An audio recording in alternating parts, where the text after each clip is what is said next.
Mirror's Edge is an action-adventure platformer developed by Electronic Arts, released on the PlayStation 3 and Xbox 360 on November 11, 2008 in North America, and came out to Australia and Europe a few days later, and eventually landed on Microsoft PC 2 months after.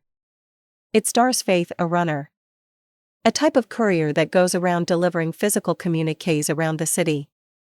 Her life takes a turn when her sister, Kate, a member of the police force, is framed for the murder of a mayor candidate, leading her to try to find out what really happened to save her sister from a life behind bars. Ah, sister love. Gameplay consists of jumping, running, more jumping, climbing, wall walking, and even more jumping. If you don't time your jumps just right, then all you'll be doing for the next couple of hours is falling, and falling, and falling, and falling. Falling harder than Albus Dumbledore in The Half-Blood Prince. It's all about momentum. The faster you can go, the farther you can jump, and the less likely you'll be hit by bullets.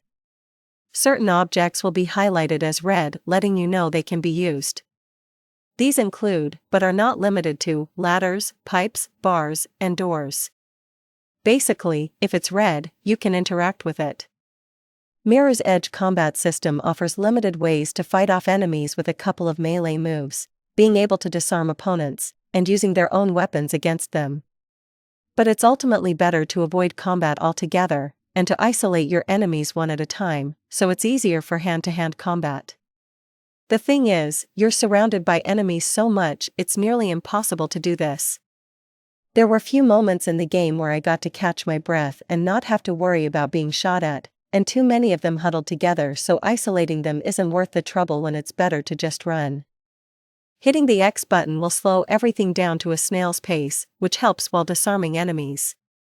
It has a very Matrix vibe to it, but I can't think of many times it helped me asides taking on that damn wrestler. I'm coming for your world heavyweight title, sucka. If you ever get lost, the B button is handy in showing you where to go since there's no radar or compass to guide you. Except, sometimes, the B button is completely useless. If you rely solely on that direction, you can end up jumping off a ledge and to your death.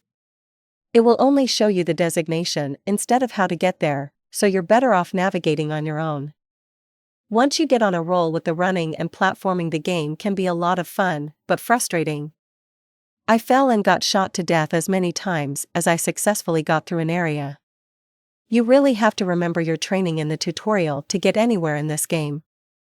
There were times I would be stuck or caught in an unwinnable situation until I remembered something I learned during the tutorial, and then it was a breeze. This is one game where you don't want to skip the training stage. At times the button won't want to respond. I'll press what I need to when the game requires it, and it just won't do anything. Or I end up falling on my ass instead. This only gets worse when your thumbs are numb from all the running, or God forbid your hands get sweaty and your finger slips on a button. Combine that with enemies all over the place not giving you any time to think, and if you didn't have anger issues before, you will now. Just to be an ass, the game will put the enemies right in the direction you have to go at the worst possible time. Faith is an athletic, young woman with a lot of spunk to her, but with a caring side too. Best shown when talking about her sister or interacting with friends. The developers managed to stay on that line between what's appealing to males and females, finding a nice balance for her. Long story short, they treated her like an actual human being. I know, shocking. Her backstory is shrouded in tragedy, and with her sister being the only family she has left, it makes the stakes that much higher when going out to clear her good name. Faith willingly puts herself in life-threatening situations to save one woman, and she doesn't care how many people shoot at her on the way, even cracking a joke about it. She's easily likable because of these qualities. Mirror's Edge has a rather unique digital art style that makes the whole game look like a graphic novel. Most of the game never breaking away from the first-person view except for major cutscenes in between chapters. I like it.